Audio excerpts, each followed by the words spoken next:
ती जी मुलगी आहे तिला भरपूर गोष्टी पहिले सेन्स होतात. असे भरपूर लोक असतात ज्यांना भरपूर गोष्टी फ्युचरच्या पहिले सेन्स होतात, किंवा काही लोकांना वाईट गोष्टी, काही लोकांना पॉझिटिव्ह गोष्टी. पण मग ते का होतं आणि कसं होतं? काही स्पेशल लोकांना तो परसिव्ह होतो. इट इज जस्ट बिकॉज आपण जे फिजिकल वर्ल्ड बघतोय त्याच्या व्यतिरिक्त सुद्धा एनर्जी वर्ल्ड, इनर वर्ल्ड खूप मोठं आहे. पण त्याचं ज्ञान, त्याची जाणीव आपण करून घेऊ शकतो इथे बसल्या बसल्या, जर आपण ठराविक चक्र ही प्युरिफाय असतील किंवा ऍक्टिव्हेट असतील तर. सो जे तुम्ही म्हणालात ना की कोणातरी असं कळायला लागतंय भविष्याबद्दल किंवा कोणी आजारी पडणाऱ्याबद्दल, तर it is just because a quality of a चक्र.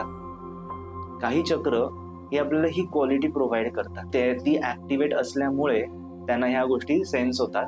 बट ती ट्रेंड नसतात लोक, त्यामुळे त्यांना ते कधीतरीच होतं. काही लोकांना त्याचा त्रास पण होतो.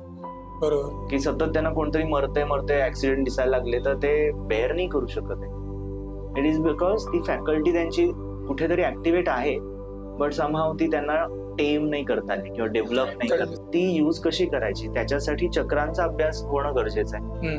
चक्रांची शुद्धी करणं गरजेचं आहे. मग ते आपण प्राणिक हिलिंग मध्ये पहिले करतो किंवा शिकतो कसं करायचं. संपूर्ण एपिसोड YouTube वर अवेलेबल आहे.